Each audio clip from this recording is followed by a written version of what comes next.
Capítulo 9. Kotel subió de nuevo al taxi que lo esperaba, y pidió al conductor que lo llevara al Grand Hyatt, donde tenía una atención a la metódica lectura en voz alta de su nieta, pero al final había sucumbido a sus problemas de audición, a su edad y a los efectos de la copa de brandy, y se había dirigido pesadamente a su habitación, después de pedir que le hicieran un resumen por la mañana, cuando estuviera más despejado. Bien entrada la noche, Isabel, con el crepitar del fuego como música de fondo, tradujo lentamente la carta del Jabad. Will escuchó impasible mientras las piezas que faltaban sobre la historia de la biblioteca empezaban a encajar. Pese a que el contenido de la carta era asombroso, él no se inmutó. Sabía que la biblioteca existía, eso al menos era indudable, y su existencia misma implicaba una explicación sobrenatural. La que estaba cobrando forma no era más descabellada que cualquiera de las que le habían pasado por la cabeza desde el día que Mark Shackleton le había soltado el bombazo. Mientras Isabel hablaba, él intentó formarse una imagen mental de Octavius y sus descendientes, eruditos pálidos y larguiruchos que se pasaban la vida encorvados sobre pergaminos en una cámara no mucho mejor iluminada que aquel gran salón. Se preguntó si tenían la menor idea de lo que estaban creando o del por qué. Estudió el rostro de Isabel mientras leía, intentando imaginar qué estaba pensando y qué le diría cuando terminara. Se preparó para la revelación final, estaba a punto de descubrir la importancia del año 2027. Ella leyó la última frase: a los 12 años, fue expulsada y entregada a Gasonet el judío, mercader de grano, quien se la llevó de la isla e ignoró qué hizo con ella. Isabel alzó la vista hacia él, parpadeando, con los ojos secos. ¿Qué pasa?, preguntó Will. ¿Por qué no sigues? Eso es todo. ¿Cómo que eso es todo? No hay nada más, respondió ella, contrariada. Él soltó una palabrota. Las otras pistas. Para eso nos pagan. Nuestro libro, dijo ella, sin más, procede de esa biblioteca, ¿verdad? Él pensó en contestar con evasivas, pero, ¿de qué serviría? Para bien o para mal, ella estaba ahora al tanto de todo, así que, por toda respuesta, asintió con la cabeza. Isabel dejó la carta a un lado y se levantó. Necesito una colpa. Había un mueble bar en un aparador. Will oyó el tintineo de las botellas al entrechocar, y observó cómo la espalda de Isabel se arqueaba con la elegancia de una clave de fa. Cuando se volvió hacia él, tenía una botella de whisky escocés en la mano. ¿Me acompañas? No era la marca habitual de Will, pero aún así, casi podía sentir el calor y el escozor de ese néctar añejo en la garganta. Había pasado mucho tiempo sin tomar ni una gota y estaba orgulloso de ello. Eso lo convertía en mejor persona, sin duda, y su familia también estaba mejor así. En el gran salón flotaba una neblina formada por las partículas procedentes de la chimenea obstruida. La estancia, sin ventanas e incomunicada por completo del exterior, era como una cámara de aislamiento sensorial. Will, a causa del desfase horario, se sentía cansado y descolocado en aquel entorno que no le era familiar. Desde las sombras, una joven hermosa agitaba incitante una botella de whisky. Sí. ¿Por qué no? Media hora después, la botella estaba medio vacía. Los dos bebían a palo seco. Will disfrutaba de cada sorbo, de cada trago, así como de la agradable y progresiva desinhibición que llevaban consigo. Isabel lo presionaba para sonsacarle respuestas. Él tuvo que reconocer para sus adentros que era una buena interrogadora, pero no iba a rendirse tan fácilmente.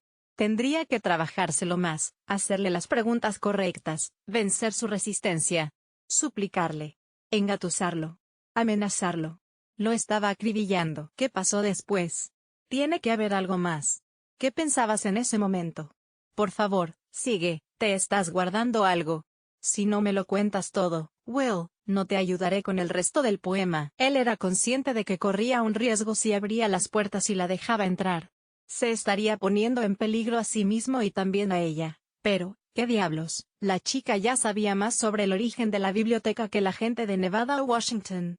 Así pues, la obligó a jurar que no divulgaría el secreto, la clase de juramento que se hace con una copa en la mano. Después le habló de las postales, los asesinatos, el caso juicio final, las discrepancias entre los asesinatos, las frustraciones, la compañera que acabaría por convertirse en su esposa, el gran avance en la investigación, que había desenmascarado a un tipo que conocía, su compañero de habitación en la universidad, un pringado y genio de la informática que trabajaba bajo tierra en una base secreta del gobierno en Área 51. La biblioteca. La utilización de los datos por parte del gobierno. La trama financiera de Shackleton con la compañía de seguros Desert Life. Los vigilantes. El modo en que se había convertido en fugitivo. El último acto, que se había desarrollado en la suite de un hotel en Los Ángeles, y había dejado a Shackleton con una bala en el cerebro. La base de datos oculta. Su acuerdo con los federales. Henry Spence. El 2027 había terminado. Se lo había contado todo. Las llamas se extinguían, y el salón estaba aún más oscuro. Tras un largo silencio, ella por fin habló. Cuesta asimilar tanta información. Se sirvió unos dedos más de whisky y murmuró, este es mi límite. ¿Y el tuyo? Él cogió la botella de entre sus manos y se llenó el vaso. Ya no me acuerdo. La habitación se movía en torno a Will, que se sentía como un trozo de madera a la deriva en un lago de aguas agitadas. Había perdido un poco la práctica, pero podía acostumbrarse de nuevo a beber en serio, sin problemas. Resultaba agradable, y quería que esa sensación durase. No era precisamente el peor momento para estar atontado. Cuando era pequeña, dijo Isabel en tono pausado, soñador, sacaba el libro de la estantería, me sentaba al calor del fuego y jugaba con él. Siempre supe que tenía algo especial. Algo mágico. Todos esos nombres y fechas y lenguas extrañas. Es sobrecogedor. Sí, lo es. Y, ¿has llegado a asumirlo, después de vivir con ello durante un tiempo? En el ámbito intelectual, tal vez. Pero más allá de eso, no sé. Ella guardó silencio unos instantes. No me asusta, dijo entonces de forma enérgica, casi desafiante. A Will no le dio tiempo de responder, porque ella tenía prisa por terminar su reflexión. Saber que el momento de nuestra muerte está predestinado. En cierto modo, resulta reconfortante.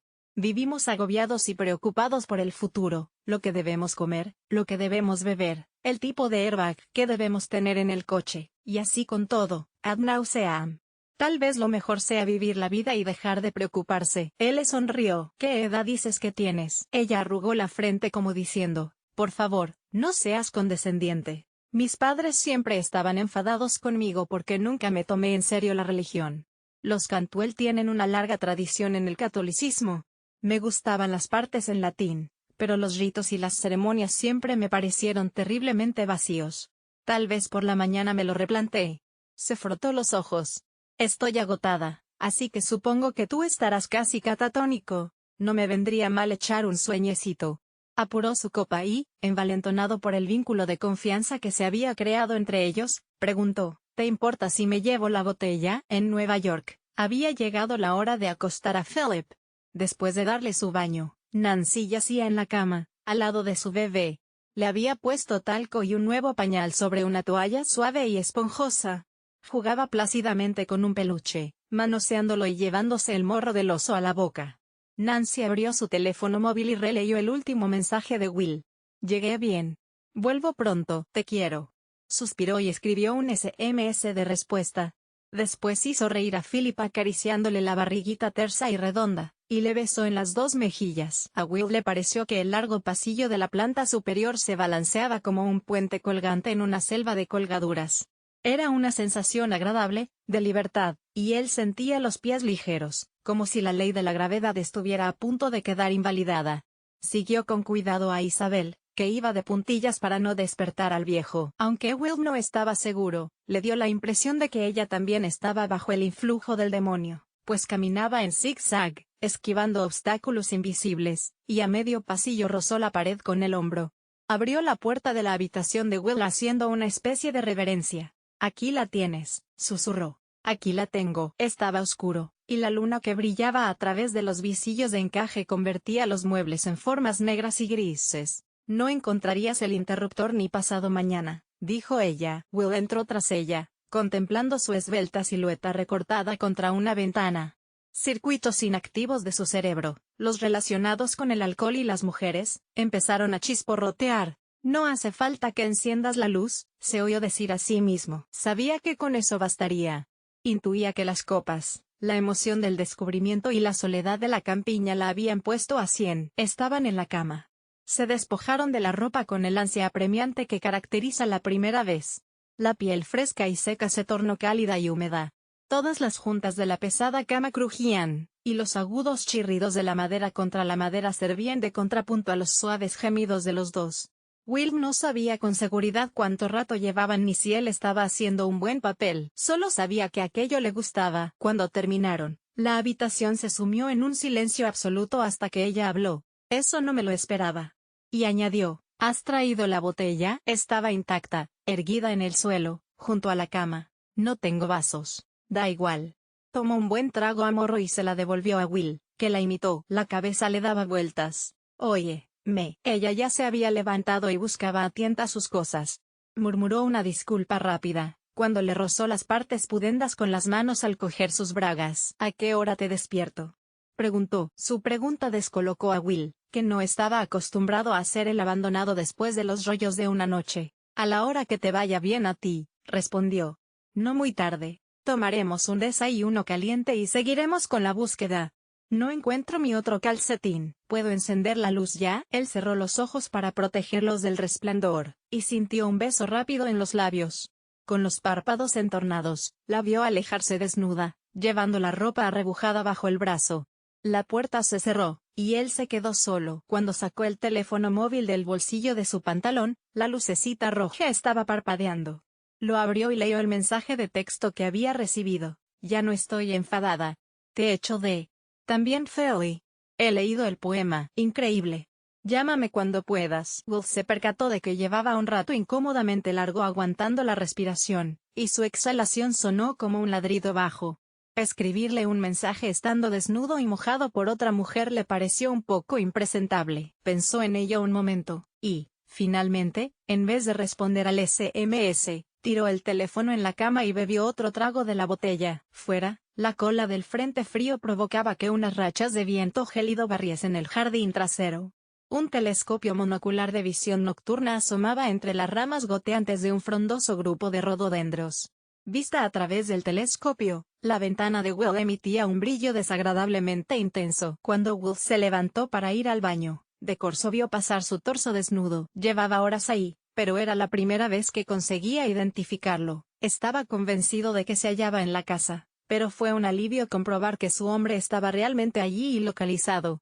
Un minuto antes, cuando la habitación estaba a oscuras, había vislumbrado por unos instantes el culo desnudo de una mujer, que semejaba a una diosa verde a través del objetivo del telescopio. Esa noche, Piper se lo estaba pasando mejor que él. Sería una espera fría y larga hasta el amanecer, pero estaba completamente resignado a llevar a cabo su labor de vigilante. Capítulo 17.334. Isla de White, Inglaterra. Félix guió a la comunidad en el rezo de prima.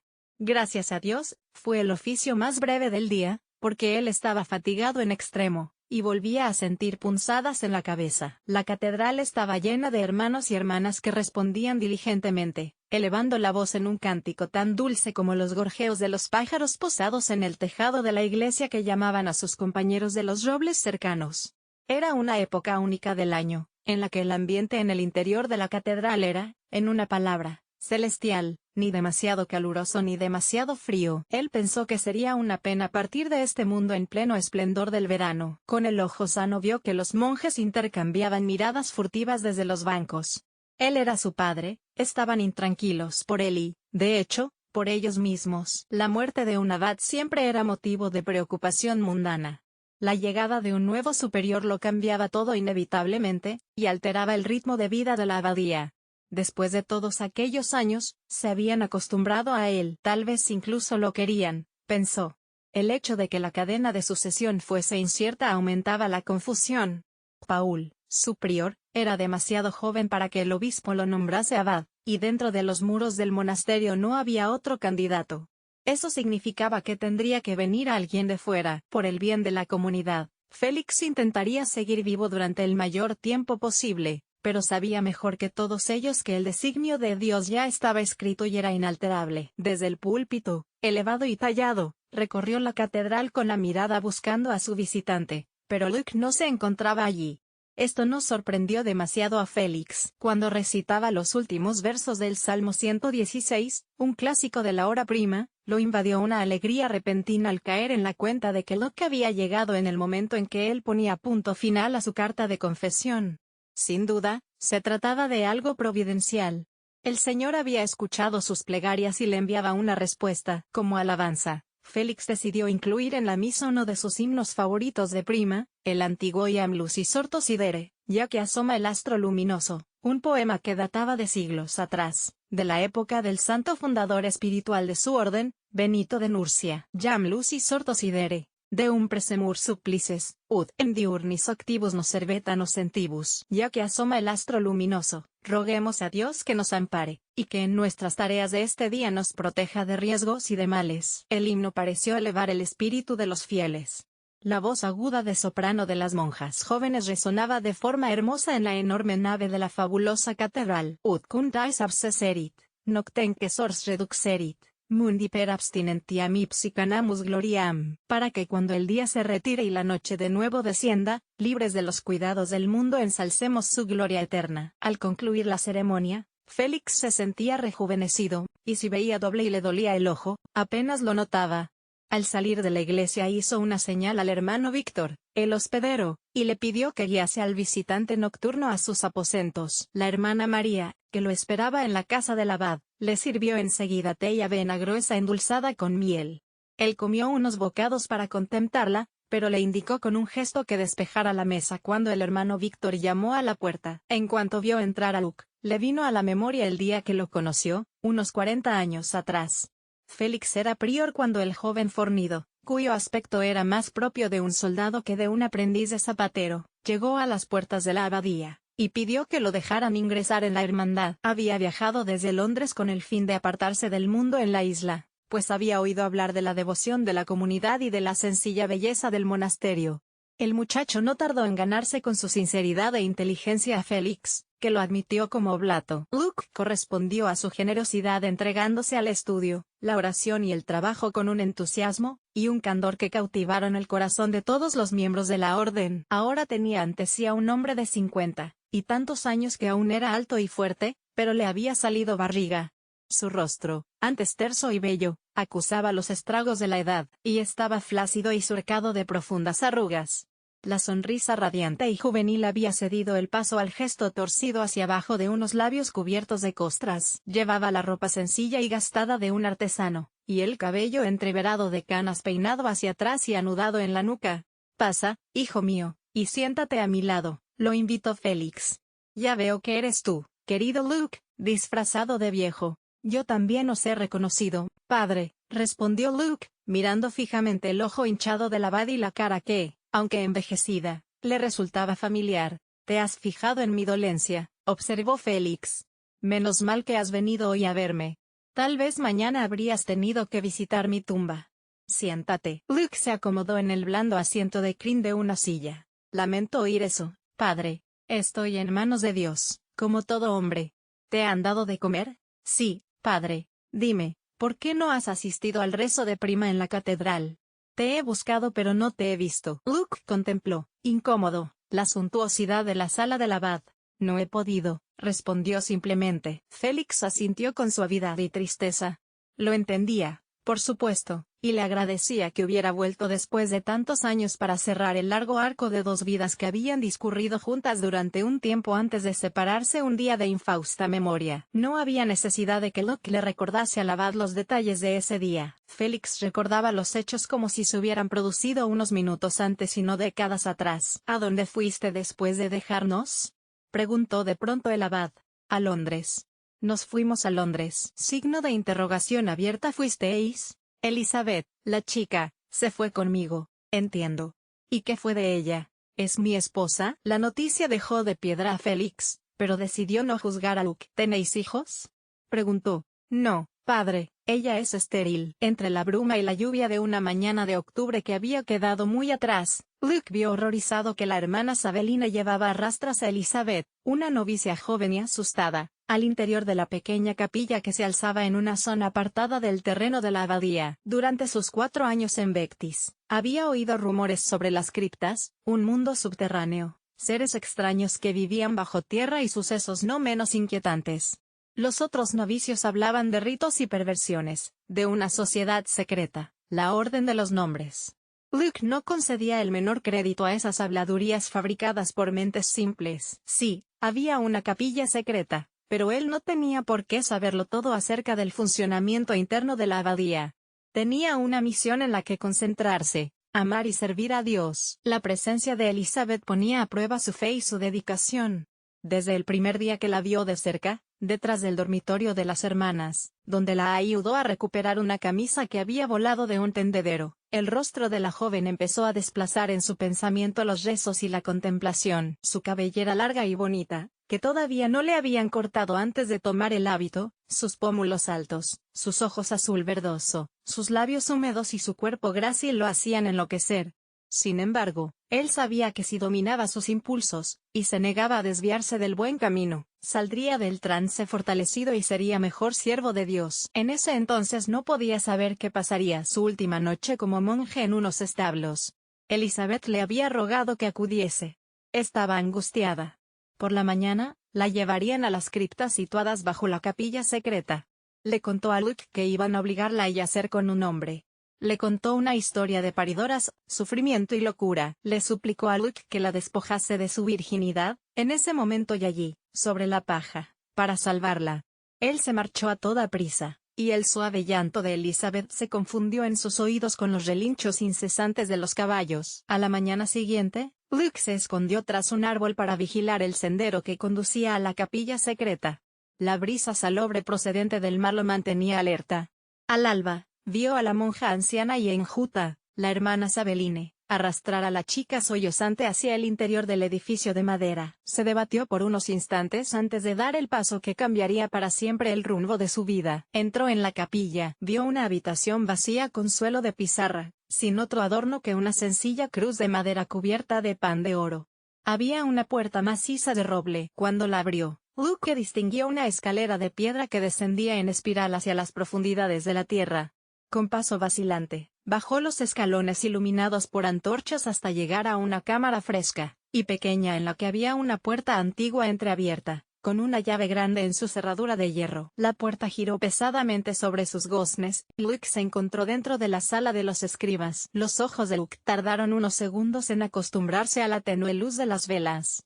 Lo que vio escapaba a su comprensión: docenas de hombres y muchachos pelirrojos de piel clara, sentados hombro con hombro ante largas mesas dispuestas en filas, todos con una pluma que sujetaban con fuerza, y mojaban en tinteros para escribir furiosamente en hojas de pergamino. Unos eran ancianos, y otros, poco más que niños, pero, a pesar de las diferencias de edad, todos se parecían notablemente entre sí. Cada rostro era tan inexpresivo como el de al lado. Su única señal de vivacidad era el brillo de sus ojos verdes, que fijaban con intensidad en las hojas de pergamino blanco. La cámara tenía un techo abovedado, enyesado y encalado, de manera que reflejara mejor la luz de las velas. Había un máximo de 10 escribas ante cada una de las 15 mesas que llegaban hasta el fondo de la cámara. A lo largo de los muros laterales de la cámara había varios catres, algunos de ellos ocupados por pelirrojos que dormían. Los escribas no prestaron la menor atención a Luke. Tuvo la sensación de haber entrado en un reino mágico en el que quizá era invisible. Sin embargo, antes de que pudiera intentar buscar un sentido a todo aquello, oyó un grito lastimero, la voz de Elizabeth. Los gemidos provenían de su derecha, de un hueco abierto a un lado de la cámara. Por instinto protector, corrió hacia el oscuro pasadizo abovedado, y enseguida percibió los asfixiantes hedores de la muerte. Estaba en una catacumba. Avanzó a tientas por una habitación, rozando cadáveres amarillos con restos de carne en descomposición, apilados como leños en los nichos de las paredes. Los gritos sonaron más fuerte, y en la habitación siguiente, Luke vio a la hermana Sabeline sosteniendo una vela. Se acercó con sigilo. La llama iluminaba la pálida piel de uno de los pelirrojos. Estaba desnudo. Luke vislumbró sus glúteos secos y hundidos, los brazos escuálidos que colgaban a sus costados. Sabeline lo estaba aguijoneando, alterada por su frustración. «He traído a esta chica para ti», exclamó. Como él no reaccionaba, la monja le ordenó: «Tócala». En ese momento, Luke vio a Elizabeth, hecha un ovillo en el suelo, tapándose los ojos, preparada para el contacto de un esqueleto viviente. Luke actuó automáticamente, sin miedo a las consecuencias. Se lanzó hacia adelante, agarró al hombre por los huesudos hombros y lo arrojó al suelo. Le resultó extremadamente fácil, como derribar a un niño. «¿Qué haces tú aquí?» «¿Pero, qué haces?» oyó chillar a la hermana Sabeline. Sin hacerle caso, él le tendió la mano a Elizabeth, que pareció notar que no la estaba tocando una mano maligna. sino liberadora. Abrió los ojos y contempló su rostro con gratitud. El hombre pálido yacía en el suelo, intentando levantarse del lugar donde había caído a causa del brusco empujón de Luke. «Hermano Luke, déjenos solos», gritó Sabeline. «Ha violado un lugar sagrado. No me iré sin esta muchacha», gritó Luke a su vez. «¿Cómo puede ser esto sagrado? Todo cuanto veo es maldad».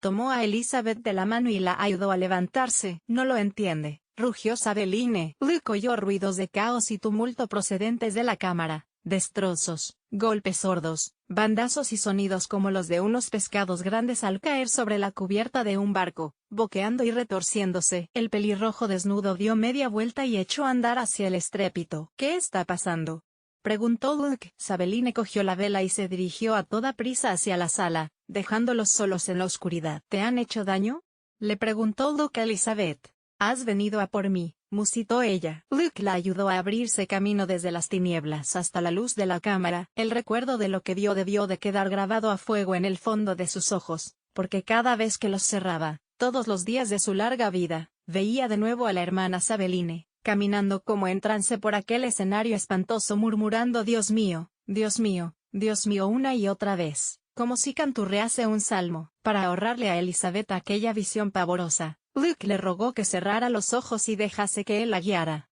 Mientras se encaminaban con cuidado hacia la puerta, lo asaltó de pronto el impulso incontrolable de llevarse uno de los pergaminos extendidos sobre las mesas de madera, y eligió uno que no estaba empapado en sangre. Subieron a toda prisa la empinada escalera de caracol, cruzaron la capilla y salieron a la lluvia y la niebla.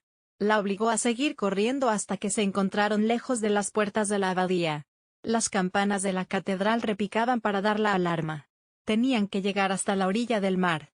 Tenía que sacarla de la isla. «Dime, ¿por qué has regresado a Vectis?», inquirió Félix. «Lo que vi ese día me dejó marcado de por vida, y no quería irme a la tumba sin comprender. Hace tiempo que acariciaba la idea de regresar. Por fin me ha sido posible. Es una lástima que dejaras la iglesia. Recuerdo tu gran devoción y tu generosidad de espíritu. Ya no me queda nada de eso», repuso Luke con amargura. «Me lo arrebataron. Eso me entristece, hijo mío. Sin duda consideras la abadía de Vectis un lugar de pecado y maldad, pero no es así. Nuestro elevado cometido tenía un propósito sagrado». «¿Y cuál era ese propósito, padre?». «Satisfacer las necesidades de Dios al atender a las necesidades de esos escribas endebles y mudos. Por intervención divina, su labor se prolongó durante siglos. Estaban llevando un registro, Luke, un registro de los nacimientos y los óbitos de todos los hijos de Dios, de entonces y del futuro». «¿Cómo era posible?». Félix se encogió de hombros. La información pasaba de la mano de Dios a las manos de aquellos hombres. Tenían una determinación extraña, única. Por lo demás, en muchos sentidos eran como niños y dependían totalmente de nosotros para subsistir. «No solo para eso», espetó Luke. «Sí, tenían la necesidad de reproducirse. Su labor era titánica. Requería que miles de ellos trabajaran durante cientos de años. Era nuestro deber proporcionarles los medios. Lo siento, padre, pero eso es una abominación. Obligaban a sus hermanas a convertirse en meretrices». «En meretrices no», exclamó Félix. La emoción hizo que le subiera la presión dentro de la cabeza, y que el ojo le palpitara con violencia. «En siervas, estaban al servicio de un bien superior. Es algo que los forasteros no pueden entender». Se apretó la sien con la mano, dolorido. Luke, temeroso de que el anciano muriese delante de él, moderó el tono. «¿Qué ha sido de su obra?». «Había una biblioteca inmensa, Luke, sin duda la mayor de toda la cristiandad. Ese día estuviste cerca, pero no llegaste a verla. Después de que huyerais, el abad Baldwin, de bendita memoria, ordenó que se cerrara la biblioteca, y que la capilla fuera arrasada por el fuego. Tengo la certeza de que la biblioteca quedó reducida a cenizas». «¿Por qué se tomaron esas medidas, padre?». «Baldwin creía que el hombre no estaba preparado para las revelaciones de la biblioteca. Y sospecho que te tenía miedo, Luke». «¿A mí?». «Temía que revelaras los secretos, que llegaran otros, que los forasteros nos juzgaran, que hombres malintencionados explotaran la biblioteca con fines perversos. Tomó una decisión, y yo la llevé a efecto. Yo mismo causé los incendios». Luke vio su pergamino en la mesa del abad, enrollado y sujeto con una cinta. «El pergamino que me llevé ese día. Os ruego que me expliquéis su significado, padre. Me tiene obsesionado». «Luke, hijo mío, Te contaré todo cuanto sé.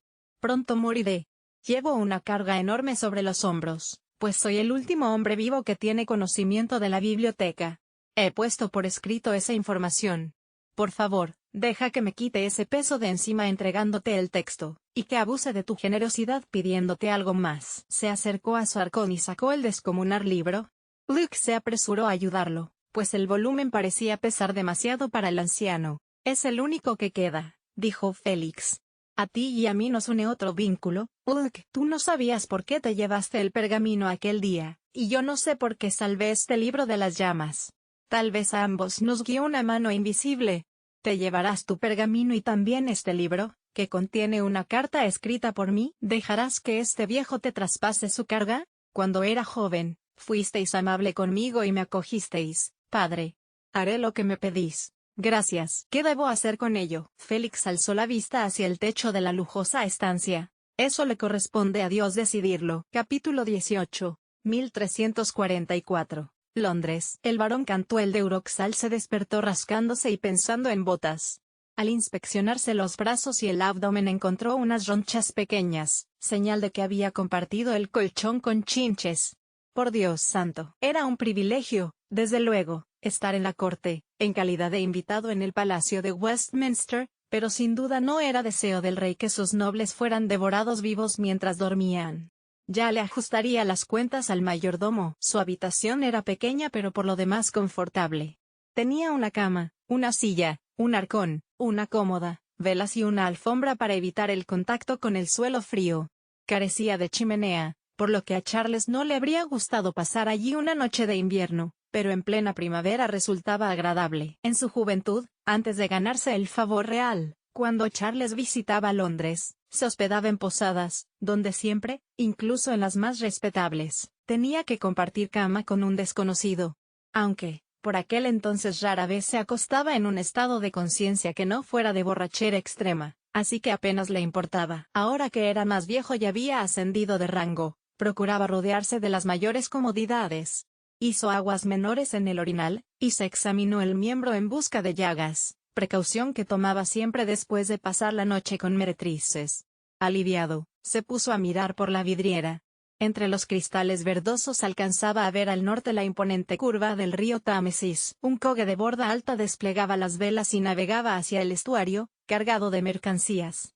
Bajo los aposentos reales, a la orilla del agua, un aguilucho lagunero se lanzaba en picado para cazar ratas y, río arriba, un trapper volcaba una carretilla de basura en el agua, a una distancia imprudentemente corta de Westminster Hall, donde el Consejo Real se reuniría al día siguiente. Aunque las vistas de la gran ciudad lo habían distraído momentáneamente, Charles devolvió la atención a sus pies, que parecían más ásperos y despellejados que de costumbre.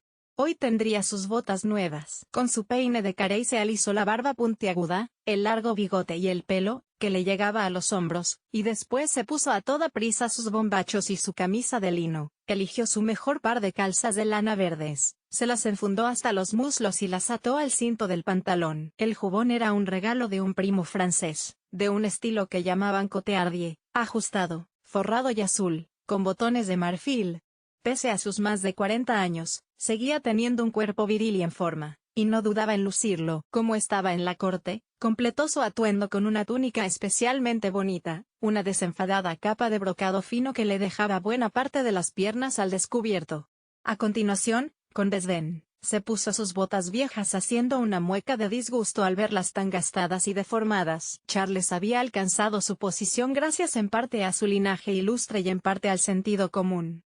Había pruebas fiables de que la línea de sangre de los Cantwell se remontaba a la época del rey Juan sin tierra, y de que sus antepasados habían tenido un papel secundario en las negociaciones con la corona respecto a la Carta Magna. Sin embargo, la familia había formado parte de la nobleza venida a menos hasta que la fortuna les sonrió con el ascenso al trono de Eduardo III. Edmund, el padre de Charles, había luchado junto a Eduardo II en la desafortunada campaña del rey inglés contra Roberto Bruce en Escocia, y había resultado herido en la desastrosa batalla de Bannockburn. Si el desenlace hubiera sido más favorable para los ingleses, los Cantwell habrían podido prosperar en los años siguientes, pero desde luego Edmund no había desacreditado a la familia a los ojos de la corona. Eduardo II no era en modo alguno un monarca popular, y sus súbditos permitieron a todos los efectos que su esposa francesa y su amante traidor, Roger Mortimer, lo destronaran.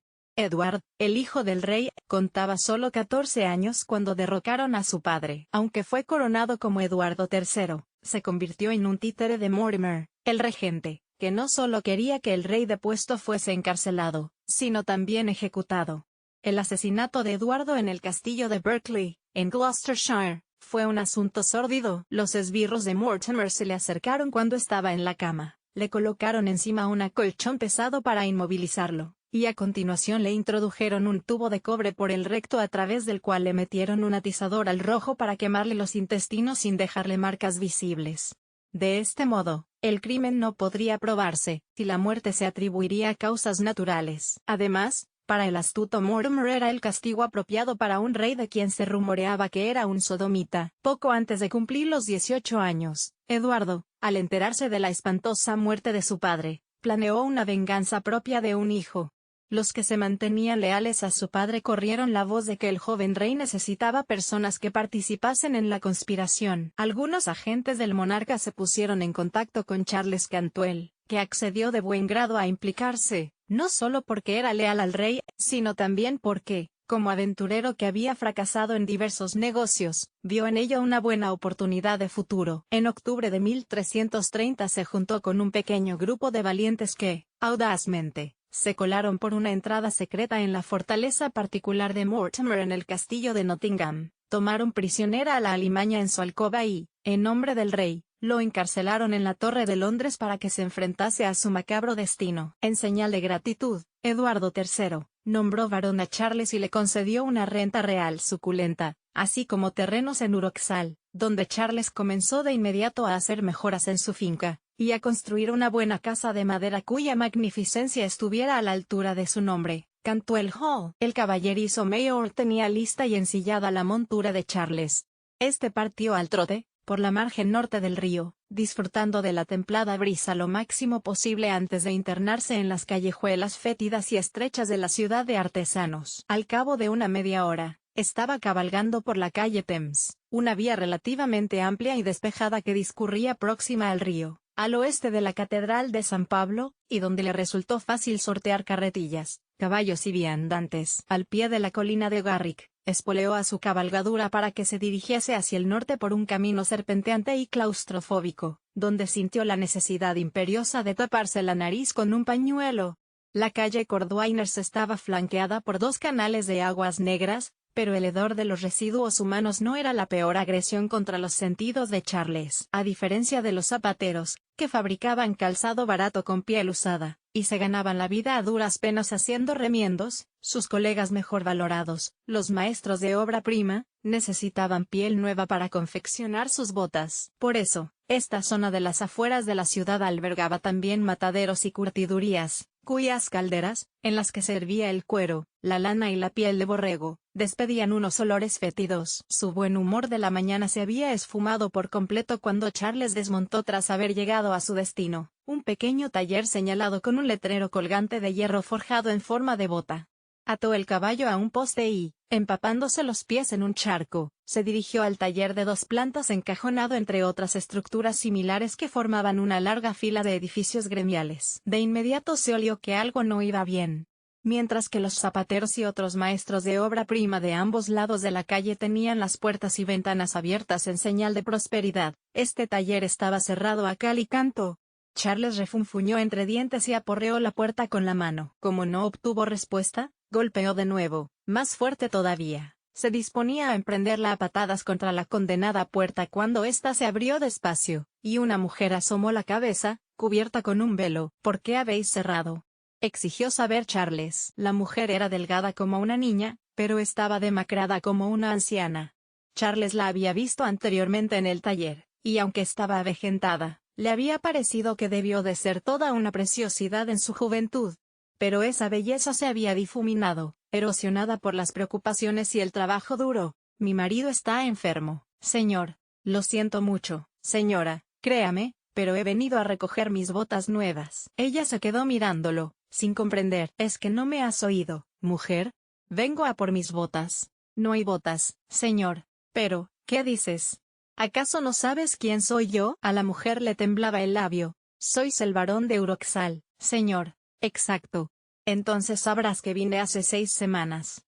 Tu marido Luke, el maestro de obra prima, hizo unas hormas de madera de mis pies. Le pagué la mitad por adelantado. Mujer, ha estado enfermo. Déjame entrar.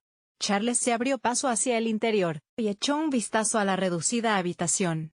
Hacía las veces de taller, cocina y vivienda. A un lado había un hogar para cocinar, utensilios, una mesa y sillas, y al otro, un banco de artesano, sobre el que se amontonaban varias herramientas y unas pocas pieles de oveja curtidas. En un estante colgado en la pared, encima del banco, había docenas de moldes de madera.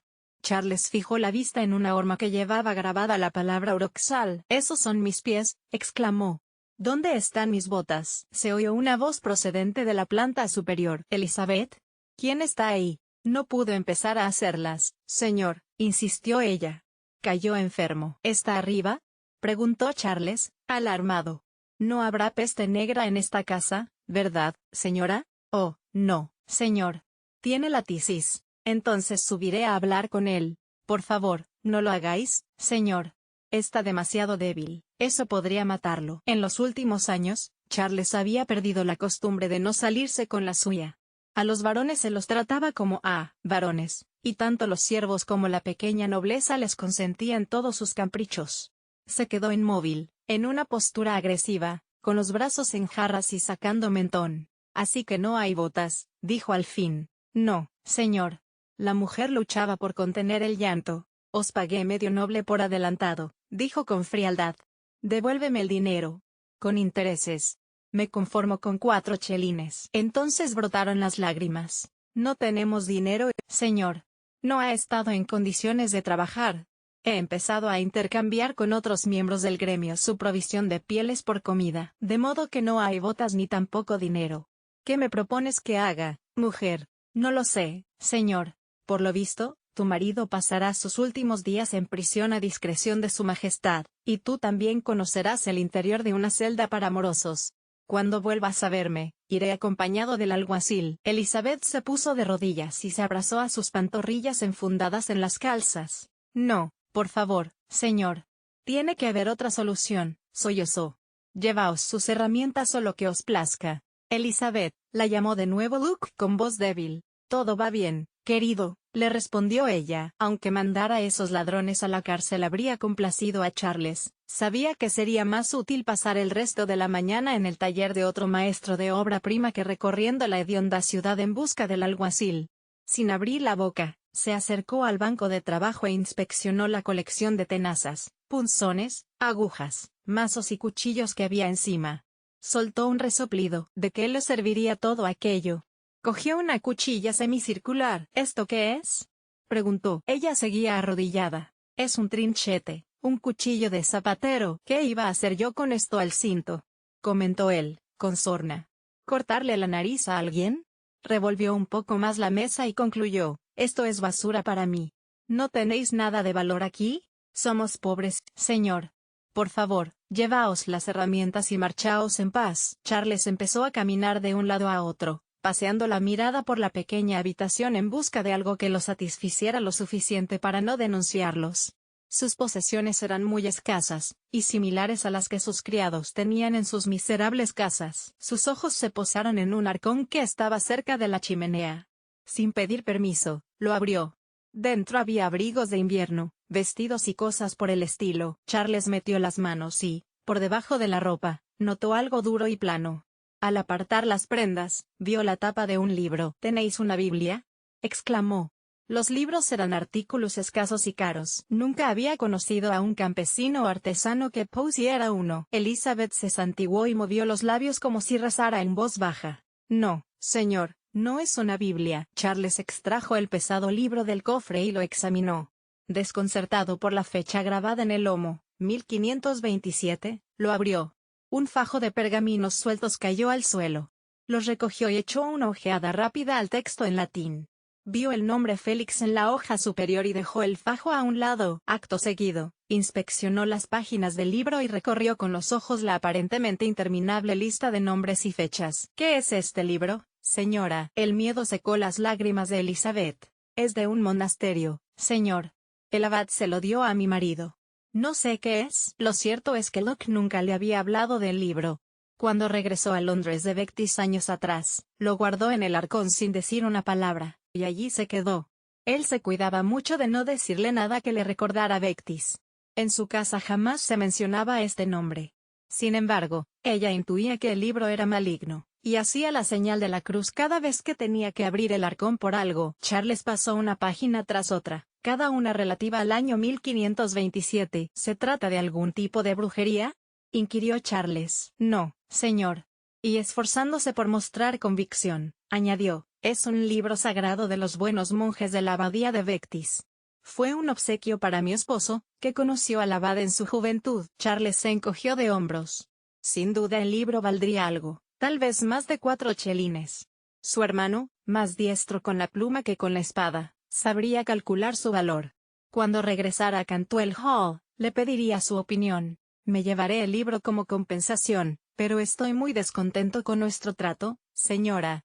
Quería estrenar botas para el Consejo Real, y lo único que me he llevado es una decepción. Ella guardó silencio mientras el varón colocaba de nuevo los pergaminos sueltos dentro del libro, y salía a la calle dando grandes zancadas. Metió el libro en su alforja, montó y partió en busca de otro zapatero. Elizabeth subió la escalera y entró en el diminuto dormitorio donde Locke yacía febril y consumido. Su hombre sano y robusto, el que le había salvado la vida, había desaparecido y en su lugar había quedado ese cascarón viejo y marchito. Su vida se estaba apagando. El cuartucho olía a muerte. Tenía la pechera de la camisa manchada de sangre seca y marrón, esputos y algunas gotas más recientes, de un color rojo intenso. Ella le levantó la cabeza para que tomase un sorbo de cerveza. ¿Quién era?, preguntó él. El barón de Uroxal. Los ojos llorosos de Locke se abrieron como platos. No llegué a hacerle sus botas. Le dio un ataque de tos muy fuerte, y ella tuvo que esperar a que se le pasara. Se ha ido ya. Todo se ha solucionado. ¿Cómo lo has resarcido? Me pagó por adelantado. Todo ha salido bien. ¿Le has dado mis herramientas?, preguntó él, con tristeza. No. Eso no. Entonces, ¿qué? Elizabeth tomó la mano laxa de su marido entre las suyas, y lo miró a los ojos con ternura. Por unos instantes, ambos volvían a ser dos jóvenes inocentes, solos contra las fuerzas arrolladoras y crueles de un mundo desquiciado. Hacía ya muchos años, él se había aventurado a salvarla, como un caballero andante, y la había rescatado de esa cripta pestilente y de su terrible destino. Ella se había pasado el resto de la vida intentando pagárselo dándole un hijo, pero por desgracia había fracasado.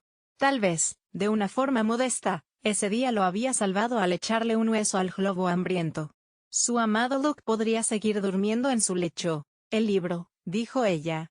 Le he dado el libro. Él parpadeó con incredulidad antes de volverse despacio hacia la pared y prorrumpir en sollozos. Capítulo 19. En el instante en que Will despertó, reconoció el desagradable síndrome de los viejos tiempos. Sentía que tenía la cabeza llena de pesos de plomo, la boca como si se la hubieran secado con una esponja, y el cuerpo atenazado por mialgias como las de la gripe. Tenía una resaca de aupa. Maldijo su debilidad y, al ver la botella llena hasta un cuarto junto a él, en la cama, ahí tirada como una mujer de mala vida, le preguntó con rabia, ¿qué narices haces tú aquí?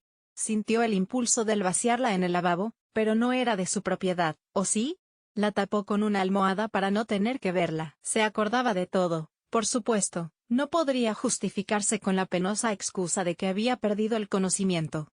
Había engañado a sus ex esposas, había engañado a sus novias y había engañado a las mujeres con las que las engañaba, pero nunca había engañado a Nancy. Se alegraba de estar hecho una mierda, se lo merecía. El mensaje de texto de Nancy seguía allí, en su móvil, sin responder. Después de salir del baño, tras enjuagarse la boca a conciencia con pasta de dientes mentolada para quitarse el sabor a resaca, aprovechó la única raya de cobertura que tenía para telefonearla. En Nueva York era temprano, pero Will sabía que ella estaría levantada, dándole de comer a Philip o preparándose para ir a trabajar. Hola, contestó ella. ¿Me estás llamando? Pareces sorprendida. No respondiste a mi SMS. La distancia es el olvido, pensé. Para nada. ¿Qué tal todo? Los dos bien. Philly tiene un apetito voraz. Eso es bueno. Su voz sonó vacilante. ¿Te encuentras bien?, preguntó Nancy. Sí, estoy bien. ¿Cómo van tus asuntos? Estoy en una vieja y enorme mansión de campo. Me siento como en una novela de Agatha Christie. Pero la gente aquí es muy amable y me ayuda mucho. He hecho un descubrimiento importante, pero dudo que quieras saber nada del tema. Ella guardó silencio unos instantes. No me hacía mucha gracia, dijo al fin, pero lo he superado. Me he dado cuenta de algo. ¿De qué? De que esto de la vida hogareña es muy duro para ti. Te sientes encarcelado. Cuando se presenta una aventura, es lógico que estés ansioso por aprovechar la oportunidad. A Will empezaron a escocerle los ojos. Te estoy escuchando. Y eso no es todo. Deberíamos empezar a pensar en mudarnos más pronto que tarde. Tienes que salir de la ciudad. Les plantearé a los de recursos humanos la posibilidad de un traslado. El sentimiento de culpa era insoportable. No sé qué decir. No digas nada. Háblame de ese descubrimiento. Tal vez por teléfono no debería. La voz de Nancy volvió a teñirse de preocupación. Creía que habías dicho que no corrías peligro. Claro que no, pero los viejos hábitos. Pronto te lo contaré en persona. ¿Cuándo volverás a casa? No he terminado todavía, tal vez dentro de un par de días. Lo antes que pueda. Ya tenemos la primera pista. Nos faltan 3. La llama de Prometeo. Era ingenioso para los enigmas, el amigo Shakespeare. Se refería a un candelero grande y viejo. Ja. ¿Ahora toca el viento en Flandes? Sí. ¿Tienes alguna idea? No. ¿Y tú? Pensaré en ello. Vuelve pronto. A altas horas de la noche, en Las Vegas, Malcolm Fraser dormía junto a su esposa cuando la vibración y el timbre de su móvil lo despertaron. Era uno de sus hombres, que llamaba desde el centro de operaciones de Área 51. Se disculpó de forma maquinal por molestarlo. ¿Qué hay de nuevo?, preguntó Fraser, girándose para poner los pies en el suelo. Acabamos de intervenir una comunicación telefónica entre el móvil de Piper y el de su esposa. Pónmela, ordenó Fraser. Salió arrastrando los pies del dormitorio principal, pasó junto a las habitaciones de los niños, y se dejó caer en el sofá del salón mientras la grabación empezaba a reproducirse. Después de escucharla, pidió que lo comunicaran con decoro. Jefe. ¿Qué haces despierto a las 2 de la madrugada? Mi trabajo. ¿Y tú dónde estás? Estaba sentado en su coche de alquiler, en el arcén, desde donde podía vigilar el camino a Cantwell Hall. Nadie llegaba o se marchaba de allí sin que él lo viera. Acababa de quitarle el celofán a un sándwich de pollo, y su teléfono móvil quedó manchado de mayonesa. Haciendo mi trabajo también. ¿Le has visto el pelo? Aparte de anoche, cuando se tiró a la nieta. No. ¡Qué ruin!, murmuró Fraser. Disculpa. Fraser no se molestó en responder. No era un diccionario. Curiosamente, acaba de llamar a su mujer, pero no para confesar. Le ha dicho que había hecho un descubrimiento importante que aún no había terminado. Dice que le quedan 3 pistas por encontrar. Habla como si estuviera participando en un maldito concurso. Bueno, ya estás informado. La comida de aquí es una mierda, pero sobreviviré. Lo sé, dijo Fraser con conocimiento de causa, y acto seguido añadió, intenta pasar inadvertido. La CIA ha prometido al CIS que averiguará qué le ocurrió a Kotel, y nuestros enlaces en la CIA nos están haciendo preguntas, pero solo para cumplir. Todos los de nuestro bando quieren que el asunto se olvide. Los que me preocupan son los otros. A Fraser le costó conciliar el sueño otra vez. Repasó mentalmente su estrategia, intentando no volverse loco al pensar en todas las posibles jugadas. Había decidido dejar tranquilo a Spence hasta que Piper terminara lo que fuera que había ido a hacer a Inglaterra. Por el momento, todo iba bien. Daba la impresión de que Piper se traía algo entre manos. Que haga él el trabajo, pensó Fraser. Entonces le echaremos el guante y recogeremos los frutos. Siempre podrían pillar a Spence y apoderarse del libro más tarde. No les costaría encontrarlo. Fraser había puesto bajo vigilancia su casa en Las Vegas, y suponía que el tipo aparecería antes de su fecha de fallecimiento. Spence era hombre muerto. El tiempo no corría a su favor. Cuando el ama de llaves depositó una fuente con pan frito en la mesa, Will se quedó mirándola con recelo. Isabel se rió y lo animó a ser más abierto de mente. Él dio un mordisco crujiente. No lo entiendo, dijo. ¿Por qué estropear una buena tostada de esta manera? En rápida sucesión, le sirvieron huevos fritos, champiñones y bacon, y Will, por cortesía, hizo un esfuerzo por comérselo todo. La resaca se lo estaba poniendo todo muy difícil, incluso respirar. Isabel, en cambio, estaba relajada y parlanchina, como si nada hubiera pasado. Él no tenía ningún inconveniente, se prestaría al juego, el autoengaño o lo que fuera aquello. A lo mejor él no lo sabía, y así era como se relacionaban ahora los jóvenes. Si les apetecía lo hacían y luego se olvidaban, sin darle mayor importancia. Parecía una forma razonable de ir por la vida. Tal vez él había nacido una generación antes de su tiempo. Estaban solos. Lord Cantwell no había dado señales de vida todavía. Esta mañana he estado documentándome sobre los molinos flamencos, dijo ella. ¡Qué diligente! Bueno, como tú ibas a pasarte toda la mañana durmiendo, alguien tenía que ponerse a trabajar, repuso con descaro. En fin, ¿dónde está la siguiente pista? Nos hemos salido, ¿cómo? De la pista. Su cerebro sigue dormido, señor Piper. He tenido una noche movidita. ¿De veras? Will no quería adentrarse en ese terreno. ¿Los molinos de viento? Preguntó. Ella había impreso unas páginas de un sitio web. ¿Sabías que el primer molino de viento se construyó en Flandes en el siglo XIII? Y que, en su momento de mayor difusión, en el siglo XVIII, llegó a haber miles de ellos? Y que hoy en día quedan menos de 200 en toda Bélgica, y solo 65 en Flandes?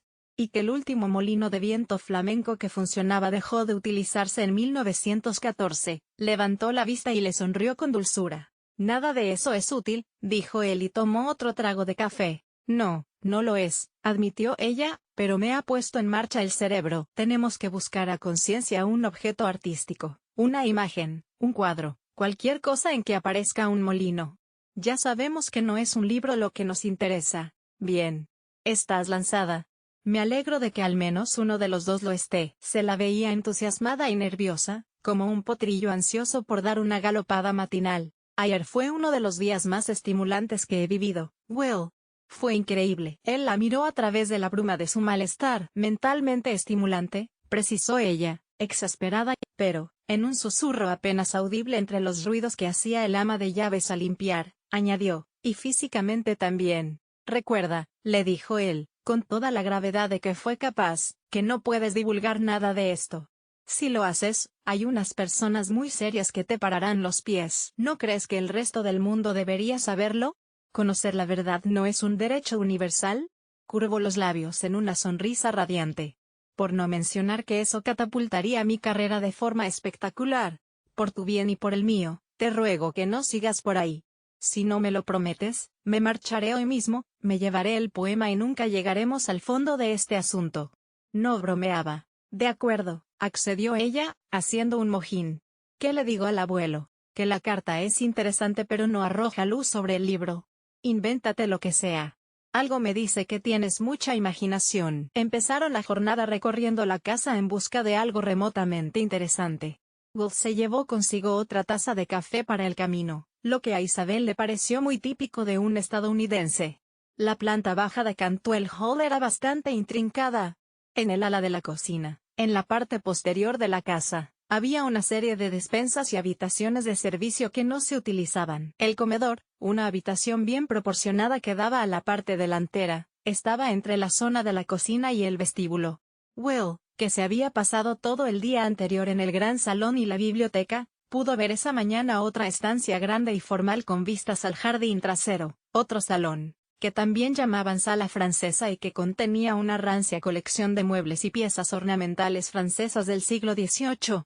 Daba la impresión de que apenas la usaban o entraban en ella. Además, Will descubrió que la gran sala carecía de ventanas porque su pared exterior ya no formaba parte de la fachada de la casa. En el siglo XVII se había construido una galería larga que comunicaba la casa con unas caballerizas que se habían reacondicionado hacía tiempo como salón de banquetes. Se accedía a la galería por una abertura de la sala que pasaba inadvertida. Era un pasillo de techo alto, y paneles oscuros con numerosos cuadros, y alguna que otra estatua de piedra o bronce. Desembocaba en una sala enorme y fría en la que no se había celebrado un banquete o baile desde al menos hacía medio siglo. A Will se le cayó el alma a los pies cuando entró. El sitio estaba repleto de cajas de embalar, pilas de muebles y baratijas tapadas con sábanas. El abuelo llama a esto su cuenta corriente, le dijo Isabel. Son cosas de las que ha decidido desprenderse para poder pagar las facturas durante un par de años más. ¿Puede ser que algunos de estos trastos daten del siglo XVI? Es posible. Will sacudió su dolorida cabeza y soltó una palabrota. La sala de banquetes estaba unida por medio de un corredor corto a la capilla, una reducida iglesia de piedra, el lugar de culto particular de los Cantwell, con 5 filas de bancos y un pequeño altar de piedra caliza. Era un lugar sencillo y tranquilo, con el Cristo crucificado contemplando desde arriba los bancos vacíos moteados por el sol que se colaba por las vidrieras de colores. No se usa mucho, dijo Isabel, aunque el abuelo quiere que la familia celebre aquí una misa privada para él cuando le llegue la hora. Will señaló hacia arriba. ¿Es esta la torre que veo desde mi habitación?, preguntó Will. Sí, ven y echa un vistazo. Isabel lo guió al exterior. La hierba, espesa y húmeda, relucía al sol. Se alejaron por el jardín justo lo suficiente para abarcar con la vista la capilla de piedra. Al verla, a Will casi le dieron ganas de reír. Era un edificio pequeño y curioso, una rareza de arquitectura claramente gótica, con 2 torres rectangulares en la fachada principal y, en el centro, sobre una nave y un crucero cuadrangulares, una aguja puntiaguda y alta que semejaba una lanza apuntando al aire. ¿La reconoces?, preguntó ella. Will se encogió de hombros. Es una réplica en miniatura de la Catedral de Notre Dame de París. Edgar Cantwell la mandó construir en el siglo XVI. Supongo que la de verdad lo dejó impresionado. Tienes una familia interesante, comentó él. Seguro que los Piper limpiaban la mierda de los zapatos de los Cantwell. Para Will, lo único positivo de las horas que siguieron fue que la resaca se le pasó poco a poco. Dedicaron la mañana a registrar la sala de banquetes, centrándose en Flandes y el viento, pero teniendo también presentes las otras pistas, el nombre de un profeta, un hijo que cometió un pecado, por vagas que fuesen. A la hora del almuerzo, se le había abierto el apetito. El viejo, que ya se había levantado, comió unos sándwiches con ellos. Como la memoria le fallaba un poco, a Isabel le resultó fácil eludir el tema de la carta de Vectis. Sin embargo, Cantwell seguía muy interesado en el supuesto poema de Shakespeare pues, al parecer, los problemas económicos eran su principal preocupación. Volvió a acosar a Will con preguntas sobre sus intenciones hasta que quedó convencido de que si la investigación daba frutos, la carta sería suya. Animó a su nieta a prestarle toda la ayuda posible, y lanzó una perorata sobre las casas de subastas, y sobre su decisión de conceder a los de Pierce y White la oportunidad de sacar tajada, dado el éxito de su última subasta, aunque Sotheby's o Christie's supieran encargarse mejor de un artículo tan importante. A continuación, se excusó para ir a leer su correspondencia. Antes de regresar al salón de banquetes, aprovecharon que Lord Cantwell estaba atareado en la planta baja para subir a hurtadillas y echar una ojeada en su dormitorio. Isabel no recordaba si había algo de interés allí arriba, pues hacía años que no entraba, pero era una de las habitaciones más antiguas de la casa, de modo que no podían pasarla por alto. La cama estaba sin hacer y despedía un fuerte olor a incontinencia sobre el que no hicieron ningún comentario. Los pocos cuadros que había eran retratos, y ni en los jarrones, ni en los relojes ni en los pequeños tapices había dibujos de molinos. Se batieron en retirada a toda prisa hasta el salón de banquetes, donde se afanaron durante las primeras horas de la tarde, haciendo palanca para abrir cajas y examinando docenas de pinturas y artículos decorativos. Hacia el anochecer, habían explorado el comedor y la sala francesa, y le estaban dando otro repaso a la biblioteca y al gran salón, cada vez más desanimados. Al final, Isabel suplicó que hicieran una pausa para tomar el té. Como el ama de llaves había ido a comprar, Isabel se dirigió a la cocina mientras Will se quedaba a encender la lumbre. Esa tarea despertó su instinto de Boy Scout, y comenzó a reordenar diligentemente los ladrillos de la chimenea, y a construir una plataforma de leños que optimizara la circulación del aire, y evitara que la habitación se llenase de humo. Cuando terminó, colocó los troncos con cuidado, encendió la estructura con un fósforo de madera y se sentó a admirar su trabajo. El fuego prendió rápidamente, y las llamas se elevaron hacia la bóveda. Escapaban menos volutas que antes. El viejo monitor de Boy Scouts de Panama City habría estado orgulloso de Will, más que su desalmado padre, que solía atizarlo verbalmente por casi todos sus logros o la falta de ellos. La melancolía empezaba a apoderarse de él.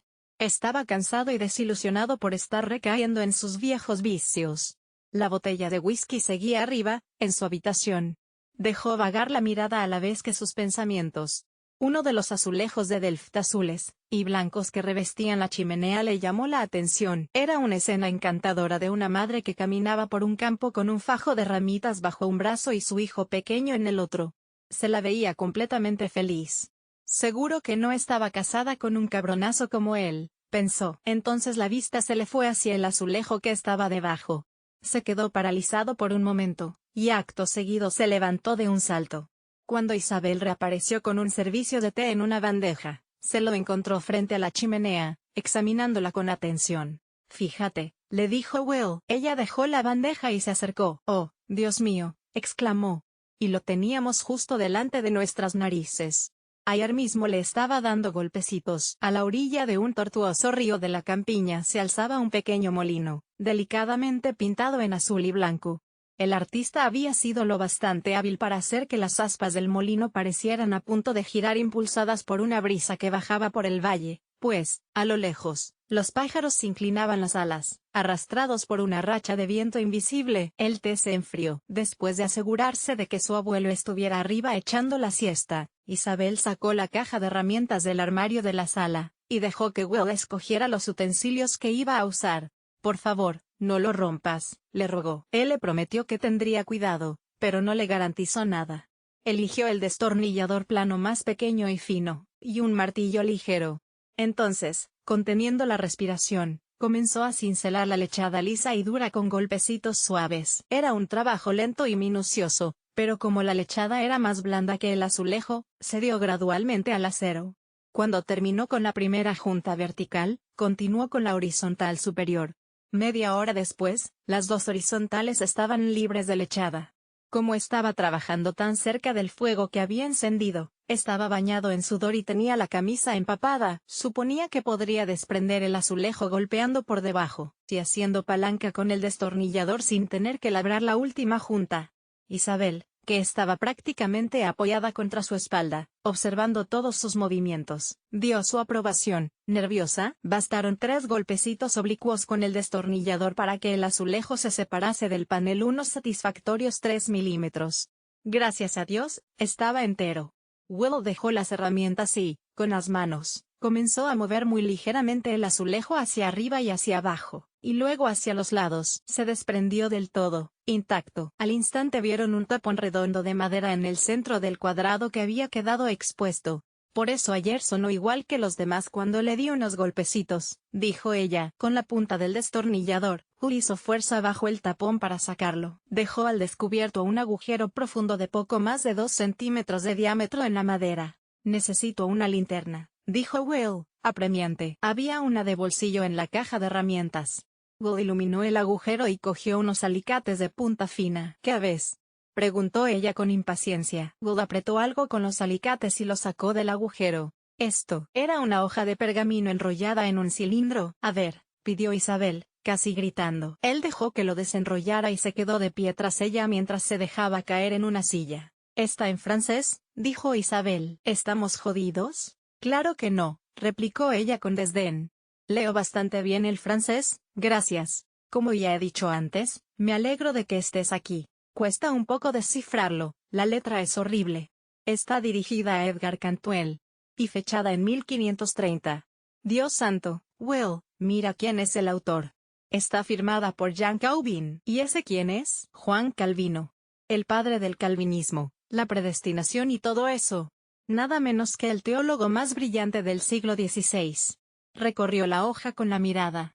Y hay algo más, Will, habla de nuestro libro. Capítulo 20. 1527, Uroxal. Una nevada de mediados de invierno había cubierto el bosque, y los campos que rodeaban Cantwell Hall de un manto blanco propicio para una buena jornada de cacería. El jabalí que la partida de Thomas Cantwell llevaba siguiendo toda la mañana era un animal rápido y fuerte, pero estaba perdido y a punto de acabar asado, pues sus huellas resultaban bien visibles en la nieve, y los perros de caza no se distraían con los olores habituales de la tierra. El momento en que por fin lo abatieron fue lo bastante emocionante para rememorarlo al calor del fuego durante el resto de la temporada.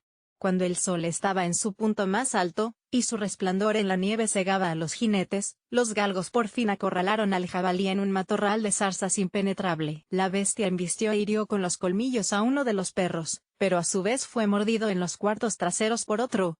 Les plantó cara sin amilanarse, gruñendo y jadeando, con las ancas goteando sangre. Los cazadores lo observaban todo desde sus caballos, colocados en un semicírculo a una distancia prudente de allí. El varón se volvió en su silla hacia su hijo Edgar, un chico canijo de 17 años de cara delgada y angulosa. «Remátalo, Edgar. Haz que me sienta orgulloso de ti». «¿Yo?» «Sí, tú», respondió el varón, irritado. Su hermano William se adelantó sobre su montura hasta que se colocó al lado de su padre. «¿Por qué no yo, padre?» William era un año más joven que Edgar, pero en muchos aspectos parecía mayor. Era de complexión más fuerte, tenía el mentón más cuadrado y ojos de cazador, inyectados en sangre. «¿Por qué lo digo yo?», masculló el varón. William crispó el rostro, furioso, pero se mordió la lengua. Edgar miró en torno hacia sus primos y tíos, que le gritaban palabras de aliento, y le hacían alguna que otra broma sin mala intención. Hinchó el pecho y, al desmontar, uno de los criados le entregó el toque. Era una lanza larga especialmente fabricada para la caza del jabalí, con una barra horizontal detrás de la punta para evitar que se clavara demasiado. Si se manejaba de forma correcta, podía atravesar el corazón y extraerse de la correosa piel con facilidad. Edgar asió el toque con ambas manos y avanzó despacio sobre la nieve. El jabalí, asustado, al verlo acercarse, se puso a gruñir y a chillar, lo que a su vez motivó que los perros rompiesen a aullar de forma estridente y febril. A Edgar se le hizo un nudo en la garganta cuando llegó a poca distancia del grupo de animales. Nunca antes se le había concedido semejante honor. Estaba ansioso por hacer las cosas bien y no mostrar temor. En cuanto se presentase la ocasión, se lanzaría a la carga y aprovecharía su altura para golpear al animal por encima del lomo de los perros. Vaciló unos momentos y miró hacia atrás.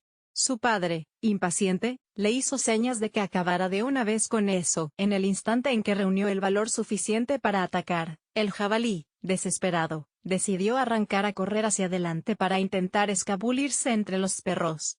Uno de los galgos, presa del pánico, se levantó sobre sus patas traseras justo cuando Edgar se disponía a arrojar la lanza, por lo que tuvo que esperar. El jabalí se enzarzó con el perro en una violenta pelea que duró solo unos segundos antes de que el galgo quedase abierto en el canal.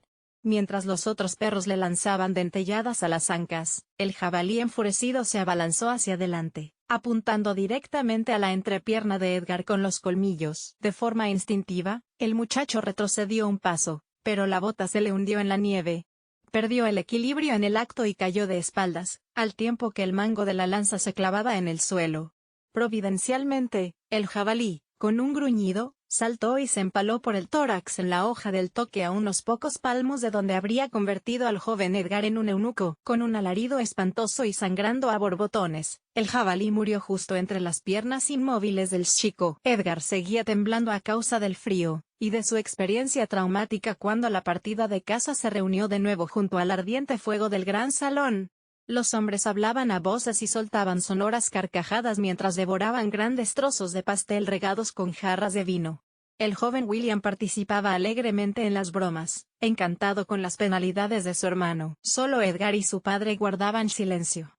El varón, sentado en su enorme sillón, bebía malhumorado, y Edgar, apartado en un rincón, se remojaba el gaznate con vino dulce. «¿Vamos a comernos ese jabalí?», preguntó uno de los primos de Edgar. «¿Por qué no íbamos a hacerlo?», quiso saber otro. «Porque nunca me he comido una bestia que se ha suicidado». Los hombres se rieron con tantas ganas que les saltaron las lágrimas, lo que no hizo más que poner más taciturno al varón. Su primogénito era una fuente de preocupaciones y disgustos. Daba la impresión de que no destacaba en nada importante. Era un alumno poco entusiasta a quien sus preceptores toleraban pero no alababan. Su piedad y su atención a los rezos eran sospechosas, y sus aptitudes como cazador estaban en entredicho. Lo ocurrido ese día confirmaba las dudas de su padre. El chico había salido con vida de milagro. El varón era tristemente consciente de que las únicas actividades que Edgar dominaba eran las de beber e irse de putas. Durante los 12 días de Navidad, el varón había orado en la capilla familiar, había hecho un profundo examen de conciencia, y había llegado a una decisión sobre el futuro del muchacho. Ahora estaba más convencido que nunca de que era acertada. Edgar apuró su copa y llamó al criado para que se la llenase de nuevo. Al ver la expresión de amargura en el rostro de su padre, se echó a temblar una vez más. Por la tarde, Edgar despertó de la siesta en su fría y oscura habitación en la planta superior de Cantwell Hall. Utilizó la única vela que no se había apagado para encender las otras, y echó unos troncos pequeños sobre los rescoldos de la estrecha chimenea. Se puso una capa gruesa sobre el camisón y asomó la cabeza por la puerta. Al final del pasillo, Molly, la doncella, estaba en su puesto, sentada en un banco junto a la alcoba de Lady Cantwell, esperando sus órdenes. Era una joven de baja estatura y busto turgente, casi un año más joven que Edgar, y llevaba el pelo negro embutido en una cofia de lino. Había estado atenta por si él aparecía, y le sonrió con timidez. Edgar le hizo señas con un dedo para que se acercara, y ella se levantó cautelosamente y avanzó despacio hacia él. Sin decir una palabra, entró tras él en su habitación, siguiendo la rutina que tenía tan bien aprendida. Justo cuando la puerta iba a cerrarse a sus espaldas, William Cantwell salió de su dormitorio, y alcanzó a ver cómo Molly penetraba a hurtadillas en la habitación. Hecho unas pascuas, bajó la escalera a toda velocidad, listo para hacer una de sus travesuras. Edgar se tumbó en la cama, y le dedicó una amplia sonrisa a la doncella. «Hola, Molly». «Hola, milord. ¿Me has echado de menos? ¿No os vi ayer?», preguntó ella con dulzura. «Eso fue hace tanto tiempo», repuso él, enfurruñado, y dio unas palmadas en el lecho. «¿Vendrás a verme otra vez? Tenemos que darnos prisa». Soltó una risita. «Milady podría llamarme en cualquier momento. Tardaremos lo que tardemos, ni más ni menos. No se puede interferir en las leyes inmutables de la naturaleza». Cuando la criada se sentó a los pies de la cama, él la agarró y la atrajo hacia sí.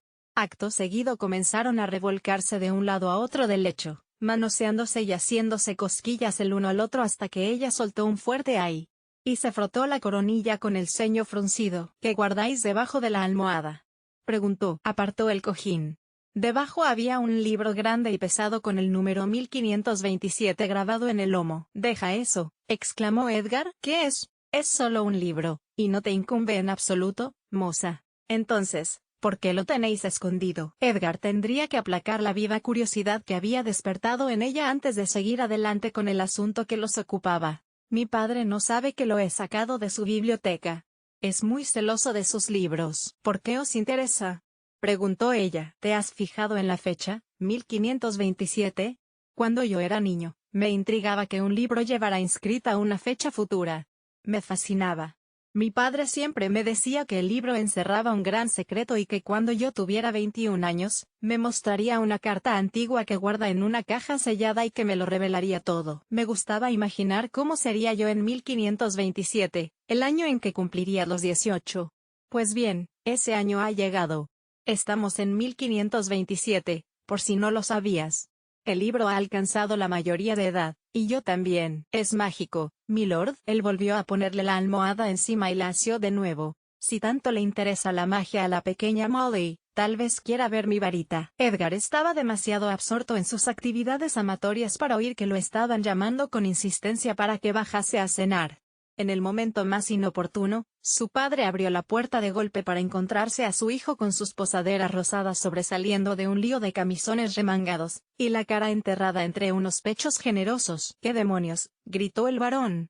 «Deja de hacer eso de inmediato». Se quedó mirando boquiabierto mientras los jóvenes amantes intentaban adecentarse deprisa y corriendo. «Padre, no hables. Aquí el único que habla soy yo. Tú, chiquilla, abandonarás ahora mismo esta casa». Ella rompió a llorar. «Por favor, excelencia, no tengo a dónde ir. Eso no me concierne. Si dentro de una hora sigues en Cantwell Hall, te haré azotar. Y ahora, fuera de aquí». Ella salió corriendo de la habitación, con la ropa desarreglada. «En cuanto a ti», dijo el varón a su acobardado hijo, «te veré en la mesa, donde se te informará de tu destino». La mesa del gran salón, un largo tablero colocado sobre caballetes, estaba dispuesta para el banquete de la noche, y el numeroso clan de los Cantwell atacaba ruidosamente los primeros platos de la cena. El fuego abrasador y la aglomeración de cuerpos habían desterrado el frío de aquella noche de invierno. Thomas Cantwell estaba sentado en el centro, junto a su esposa. Aunque le preocupaban los devaneos de su hijo, tenía un hambre voraz, avivada por el ejercicio de la caza. Había engullido su sustancioso potaje de capón, y estaba empezando a tomarse el caldo de jamón y puerros. Pronto servirían el jabalí asado, su plato favorito, así que había que dejar sitio. La cháchara cesó de repente cuando Edgar hizo su entrada, con la vista en el entarimado en vez de en los rostros de sus parientes o de los criados. Supuso que todos lo sabían, tendría que soportarlo. Sus primos jóvenes y burlones, sus tíos incluso, habían cometido los mismos deslices, pero esa noche él era el único a quien habían pillado con las manos en la masa. Se sentó al lado de su padre, y tomó unos tragos de una jarra de barro llena de vino. «Te has perdido la bendición de la mesa, Edgar», lo reprendió su madre en voz baja. Su hermano William, sentado junto a su madre, sonrió con malicia. «Yo diría que ha tenido su propia bendición», susurró. «Silencio», rugió el varón. «No vamos a hablar de esto en mi mesa». El banquete prosiguió, entre conversaciones dispersas y apagadas. Uno de los hombres, que había estado en la corte hacía poco, preguntó a los demás qué opinaban de la petición del rey para que el papa anulara su matrimonio con la reina Catalina. Los Cantuel, que admiraban mucho la piedad de la reina, no le tenían el menor aprecio a la ramera Bolena, pero, incluso entre familiares, tocar ese tema era peligroso.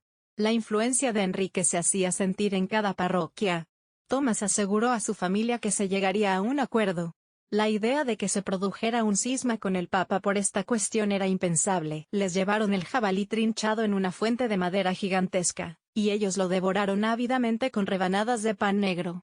Cuando dieron cuenta del plato principal, les sirvieron gachas con crema junto con higos secos, nueces y vino especiado. Al terminar, el varón se limpió las manos y la boca con el mantel que colgaba de la mesa, se aclaró la garganta y, cuando estuvo seguro de que su hijo le prestaba toda su atención, hizo el anuncio que tenía planeado. «Como mis hermanos y mi buena esposa saben, no estoy satisfecho con tu educación, Edgar». La áspera seriedad de su voz hizo que los demás comensales bajaran la vista. «¿No lo estás, padre? Esperaba mejores resultados. Tu tío Walter sacó mucho provecho de su educación en Oxford y ahora es, como bien sabes, un abogado de prestigio en esa ciudad. El grado de exigencia de Merton College, por otro lado, ha bajado mucho». A Edgar empezó a temblarle el labio inferior. «¿En qué sentido, padre?» «¿Tú te has visto?», bramó el varón. «¿Qué otra prueba necesito? Estás más versado en vino, meretrices y canciones que en griego, latín y la Biblia. ¿No volverás a Oxford, Edgar? ¿Continuarás tu formación en otro lugar?» Edgar pensó en sus amigos y en sus confortables aposentos en Merton. Había una taberna muy acogedora cerca del colegio universitario cuyo propietario iba a empobrecerse. «¿Dónde, padre?» «Irás al colegio de Montaigu, en la Universidad de París». Edgar levantó la mirada, aterrado, y escrutó el rostro adusto de su primo Archibald. El monstruo taciturno, que se había pasado 6 años allí, agasajaba a Edgar desde hacía tiempo con relatos sobre su austeridad y rigurosidad. Su padre se levantó de la silla y, antes de salir de la gran sala dando grandes zancadas, declaró: «Haz fe que ese colegio te domará, y te convertirá en un Cantuel decente y temeroso de Dios. Prepárate para viajar a París, muchacho. Esa repugnante ciudad será tu hogar». Archibald esbozó una sonrisa y se cebó en el desdichado joven. «Solo hay 3 cosas que debes saber de Montaigu, primito. La comida es mala, las camas son duras y los golpes también. Te recomiendo que disfrutes del vino que te estás tomando, pues el poco que consigas por allí estará bautizado». Edgar se puso de pie, ayudándose con los brazos. No iba a permitir que sus infames parientes lo viesen llorar. «Brindo por mi hermano, que está a punto de partir», dijo William, alegre por el vino de la cena que se le había subido a la cabeza. «Que las buenas damas de París respeten y honren su pureza y piedad recién halladas». Capítulo 21, 1527, París. Edgar Cantuel se despertó poco antes de las 4 de la madrugada en un estado lamentable. Casi se alegraba de que el repique incesante de las campanas del colegio universitario lo hubiese arrancado de un sueño intranquilo. Nunca en su vida había pasado tanto frío. Había hielo en la parte interior de la ventana, y podía ver el vaho que salía de su boca cuando se desprendió de su fina manta para encender una vela. Aunque se había acostado completamente vestido, incluida la capa y los zapatos de piel suave, estaba aterido de frío. Con autocompasión, paseó la mirada por su diminuta habitación, tan austera como la celda de un monje, y se preguntó qué pensarían sus amigos de Merton si vieran la penosa situación en que se encontraba. Montagu estaba a la altura de su reputación como infierno en la tierra. Edgar pensó que habría sido mejor estar en prisión. Al menos allí no tendría que leer a Aristóteles en latín ni soportar latigazos cada vez que no fuese capaz de memorizar un pasaje. La suya era una existencia deprimente, y solo la llevaba desde hacía unas semanas. El curso duraría hasta julio, lo que le parecía una eternidad. La misión del colegio de Montagu era preparar a los jóvenes para que fuesen sacerdotes o abogados eclesiásticos. Bajo el dominio absoluto del rector Tempete, un teólogo parisino conservador de la peor especie, Montagu controlaba de forma estricta la vida moral de sus estudiantes. Los obligaba a hacer examen de conciencia en confesiones públicas de sus pecados, y a denunciar la mala conducta de sus compañeros. Para mantenerlos en el debido estado de contrición, Tempete les imponía un ayuno constante, con alimentos de pésima calidad servidos en porciones exiguas, y en invierno los forzaba a soportar el frío sin protección. Luego estaban las palizas implacables a manos de los profesores despiadados y del propio Tempete. A su discreción, Edgar tenía que levantarse a las 4 para asistir al oficio matinal en la capilla antes de irse dando tumbos a su primera clase en un aula casi a oscuras. Las lecciones se impartían en francés, idioma que Edgar había aprendido en Oxford, pero ahora lo obligaban a emplearlo como lengua principal, lo que suponía un enorme esfuerzo para él. La misa se celebraba a las 6, seguida de un desayuno comunitario, cuya brevedad estaba asegurada porque consistía en una rebanada de pan con una pizca de mantequilla para cada uno. Después tocaba la grande clase sobre el tema del día, filosofía, aritmética, las escrituras en un formato al que Edgar le tenía pavor. La cuestión era un ejercicio dialéctico al que se sometía cada día un miembro distinto de su clase. Los profesores, armados con varas, planteaban preguntas relacionadas con el pasaje de un texto leído previamente. El alumno debía dar una respuesta, que a su vez suscitaba otra pregunta y así sucesivamente, en un toma y daca que se prolongaba hasta que el sentido subyacente del texto se hubiese comentado a fondo. Al estudiante aplicado, este proceso le permitía participar de forma continua, estimulante y creativa. A Edgar, en cambio, le valía golpes que le levantaban ampollas en los hombros y la espalda, insultos y humillaciones. Después llegaba la hora del almuerzo, acompañado por lecturas de la Biblia y de la vida de algún santo. Edgar tenía sobre algunos de sus compañeros menos afortunados la ventaja de ser uno de los pensionaires ricos, que comían sentados a una mesa común en la que se servían raciones diarias mínimamente aceptables. Los pobres tenían que arreglárselas solos en su habitación, y algunos pasaban hambre. Al propio Edgar su dieta diaria: pan, un poco de fruta hervida, un arenque, un huevo y un trozo de queso, regados con una jarra de un tercio de pinta de un vino barato rebajado con agua. Apenas le bastaba para mantenerse en pie. A las 12, los estudiantes acudían a una reunión en la que se los interrogaba sobre su trabajo de la mañana. A continuación tenían un descanso o una lectura pública, según el día. De 3 a 5, debían volver al aula para sus clases de la tarde, y después a la capilla para las vísperas, inmediatamente seguidas de una exposición sobre su trabajo posterior al almuerzo. Para la cena, comían más pan, otro huevo o un pedazo de queso y tal vez una fruta, con las voces monótonas que leían la Biblia como sonido de fondo. Los profesores tenían una nueva oportunidad de interrogar a sus alumnos antes de acudir a la capilla por última vez, y a las 8 llegaba la hora de dormir. 2 días a la semana había un hueco en su horario para un poco de esparcimiento o para un paseo.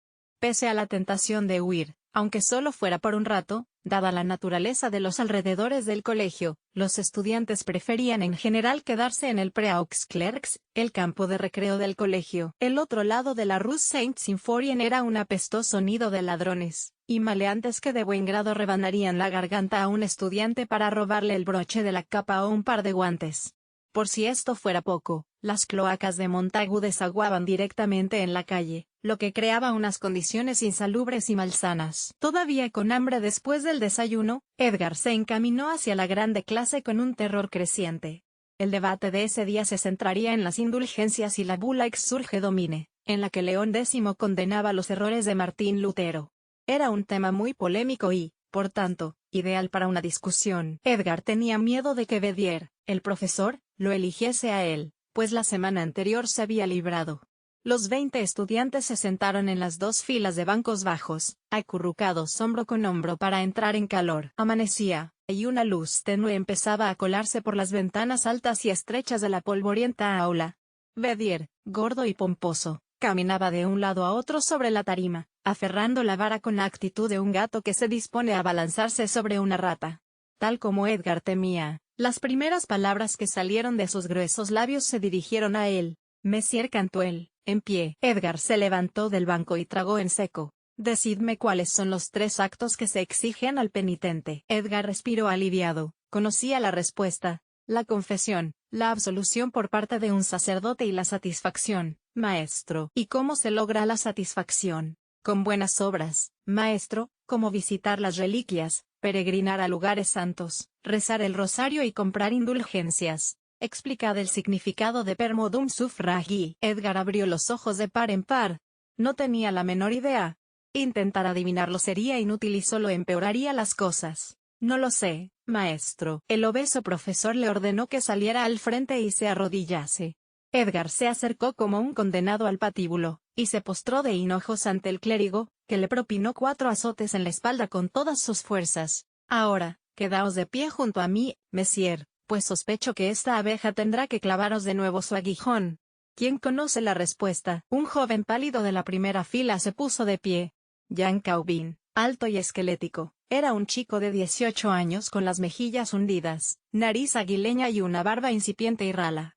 Era el mejor alumno de Montaigu, no tenía rival, y su intelecto eclipsaba a menudo el de los profesores. A fin de que se preparase para los estudios universitarios y para el sacerdocio, su padre lo había enviado de su ciudad natal de Noyon al College de Marche, en París, cuando contaba 14 años. Tras destacar en gramática, lógica, retórica, astronomía y matemáticas, fue trasladado a Montaigu para que recibiese formación religiosa. Edgar apenas había tenido trato con él. El muchacho parecía tan frío e imperioso como los profesores. Bedier se dirigió a él. Sí, Caubin. Si no os importa, maestro, dijo con altivez, he decidido latinizar mi nombre, Calvinus. Bedier alzó la vista al cielo. De acuerdo, entonces. Calvinus. Es un acto de intercesión, maestro. Puesto que la Iglesia no tiene jurisdicción sobre los muertos en el purgatorio, se nos enseña que solo por medio de un acto de intercesión pueden obtener indulgencias. A Bedier le extrañó el modo en que se había expresado el joven. Se nos enseña no era lo mismo que creó pero lo dejó correr, pues había devuelto su atención al chico inglés. Le indicó a Jan que se sentara. Decidme, Cantuel, ¿qué dice el Papa León X en la bula Exsurge Domine sobre las almas en el purgatorio? Edgar no lo recordaba. Se había dormido varias veces al intentar leer el documento, así que no pudo hacer otra cosa que prepararse para otra azotaina. No lo sé, maestro. Esta vez Bedier atacó la piel desnuda del cuello y la mejilla de Edgar, que empezaron a sangrar. ¿Qué te enseñaron en Oxford, muchacho? ¿Acaso los ingleses no son un pueblo temeroso de Dios? Hoy, en lugar de cenar, leerás de nuevo la Exsurge Domine y te la aprenderás de memoria. ¿Quién puede responderme? Jan se levantó de nuevo y comenzó a responder mientras Edgar, encogido, notaba el sabor de la sangre, que le resbalaba de la mejilla a los labios. El Papa León escribió que las almas del purgatorio no están seguras de su salvación, y, lo que es más, sostenía que nada en las escrituras demuestra que, ya no estén en condiciones de obtener indulgencias. Había algo en el tono de Jan, un deje de escepticismo, que molestó al clérigo. ¿No es eso lo que vos mismo creéis, Caubin, es decir, Calvinus? Jan alzó el mentón. Creo, contestó desafiante, que el Papa es el único que sale beneficiado cuando concede remisiones a las almas del purgatorio por intercesiones hechas en su favor. Y es que, al igual que otros, creo que nadie tiene autoridad divina para predicar que el alma sale volando del purgatorio en el momento en que el dinero para la compra de indulgencias tintinea al fondo del cofre. Venid aquí, bramó Bedier. No pienso tolerar herejías luteranas en mi aula. ¿Pretendéis azotarme? Preguntó Jan, con actitud provocadora. Sus compañeros, que no recordaban haberlo visto recibir el castigo de la vara, intercambiaron miradas de expectación. En efecto, Messier. Muy bien, pues os lo pondré fácil. Jan avanzó dando grandes zancadas, se quitó la capa y la camisa, y se arrodilló junto a Edgar. Adelante, maestro Bedier. Cuando la vara golpeó las carnes de Jan, Edgar vio que el chico lo miraba, y habría jurado que le había guiñado un ojo. Aunque Martín Lutero nunca había estado en París, su influencia era tan evidente en esta ciudad como en el resto del continente. El monje de Wittenberg había hecho su espectacular entrada en la escena religiosa el día de 1517 en que había clavado sus 95 tesis a la puerta de la catedral de Wittenberg, y había comenzado a clamar contra la corrupción del papado, y el abuso de poder que implicaba la venta de indulgencias. En esa nueva era de la imprenta, las bulas de indulgencia se habían convertido en un negocio muy lucrativo para la Iglesia. Los vendedores de indulgencias llegaban a las ciudades, exponían su mercancía en una iglesia e interrumpían todos los rezos y oficios habituales. Sus certificados se producían en masa, con espacios en blanco para el nombre, la fecha y el precio, y todos los buenos cristianos se veían obligados, por el bien de sus amigos y parientes muertos, y por el de su propia alma, a comprar esa garantía para, en la otra vida, acelerar la salida del pecador del purgatorio y su acceso al cielo. Lutero, a quien esta práctica le parecía repugnante y plagada de errores teológicos, temía por el destino de quienes creían que la salvación se podía comprar. Los sacerdotes de Wittenberg tenían un dicho que detestaba: en cuanto una moneda cae en el arca, otra alma del purgatorio saca. Lutero, en cambio, proclamaba que Pablo había escrito en su epístola a los romanos que era Dios quien nos salvaría. En el Evangelio se revela la justicia de Dios, por la fe y para la fe, conforme a lo que dice la Escritura, el justo vivirá por la fe. Lutero arguía que, con toda seguridad, los hombres no necesitaban del Papa, de los sacerdotes ni de las ceremonias, y el boato de la Iglesia para salvarse. Les bastaba con establecer una relación personal con Dios. Las tesis de Wittenberg de Lutero se tradujeron rápidamente del latín al alemán y tuvieron una gran difusión. Hacía un tiempo que los hombres devotos se lamentaban en voz baja de la decadencia de la Iglesia y los abusos del papado. La publicación de la obra de Lutero fue la chispa que encendió las astillas secas del descontento. El fuego que empezó a arder, la Reforma, se propagó por toda Europa, e incluso en un bastión conservador como Montaigu, empezaba a penetrar el humo de las llamas reformistas. Los estudiantes de mente abierta y brillante, como Jan, comenzaban a sentir su calor. Edgar estaba en su habitación, hincando los codos en un esfuerzo por memorizar la bula del Papa León a la luz de una pequeña vela. Sujetaba el panfleto con una mano mientras se frotaba el verdugón de la mejilla con la otra. Tenía frío, estaba cansado, hambriento y triste. Si el sufrimiento era un requisito para la salvación, no cabía duda de que se salvaría. Era el único pensamiento positivo que se le ocurría. De repente, unos golpes en la puerta lo sobresaltaron. Cuando la abrió, vio ante sí el rostro plácido de Jan. «Buenas tardes, Edgar. Me he acercado un momento para ver cómo te va». Edgar, sorprendido, farfulló algo ininteligible antes de invitar a Jan a entrar y ofrecerle su silla. «Gracias por la visita», le dijo. «No es nada, estoy al otro lado del pasillo». «Lo sé, pero no me lo esperaba». «Es la primera vez». Jan sonrió. «Hoy tenemos más en común que ayer. Dedier nos ha dejado a los dos marcados». «Tal vez», dijo Edgar, apesumbrado, «pero a ti te castigó por tu brillantez, y a mí, por idiota. Tienes la desventaja del idioma. Si yo tuviera que desenvolverme en inglés, no sería tan brillante». «Eres muy amable». Jan se puso de pie. «El viejo Tempete hará pronto una ronda por el patio, para asegurarse de que las velas estén apagadas. Más vale que nos vayamos a la cama. Toma». Le tendió a Edgar un trozo de pan envuelto en un pañuelo. Edgar, con los ojos arrasados en lágrimas, le dio las gracias efusivamente. «Por favor, quédate un rato más», le suplicó. «Quiero preguntarte algo». Jan se sentó y enlazó las manos sobre su regazo en un gesto de afabilidad y paciencia. Esperó a que Edgar engulliese el trozo de pan. «Tengo enormes dificultades», dijo Edgar. «No soy un erudito. Las asignaturas de Montaigu me parecen muy complicadas, y me levanto todos los días aterrorizado. Sin embargo, no puedo marcharme, pues mi padre me haría sufrir aún más que los profesores. Lo siento por ti, Edgar. Tu alma está siendo puesta a prueba. ¿Qué puedo hacer? Ayudarme con los estudios. Sé mi mentor». Jan sacudió la cabeza. «No puedo». «¿Por qué?» «No dispongo de tiempo.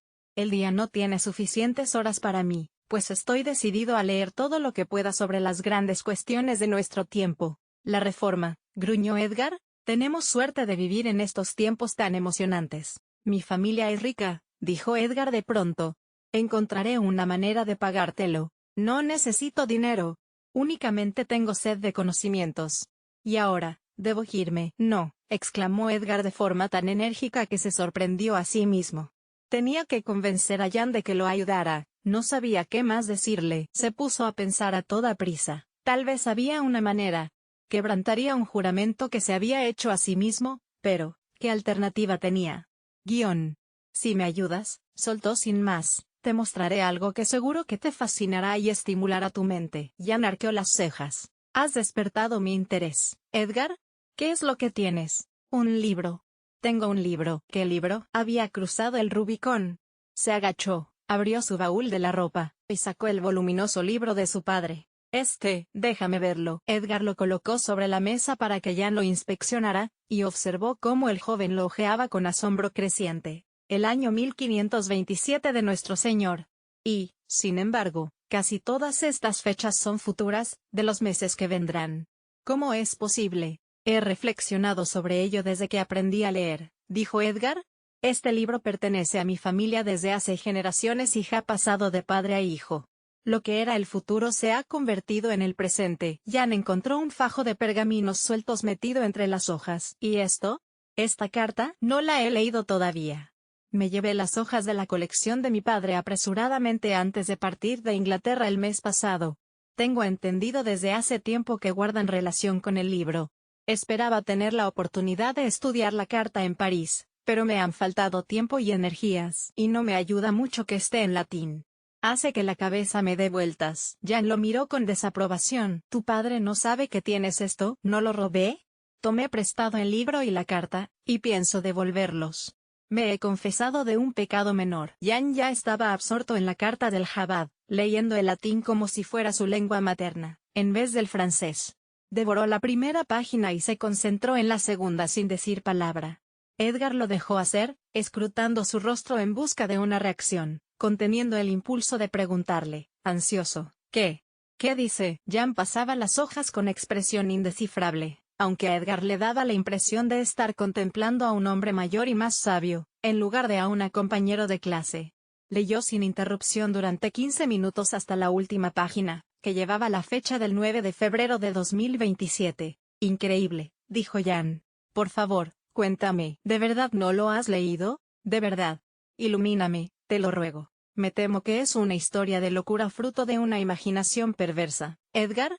Sin duda alguna, lo mejor que puedes hacer con tu tesoro es quemarlo. Estoy seguro de que os equivocáis, señor. Mi padre me ha dicho que el libro es una profecía auténtica. Te hablaré de los disparates escritos por el tal Abad Félix, para que juzgues por ti mismo. Te los resumiré, porque si Tempete nos pilla levantados tan tarde, nos hará ver las puertas del infierno.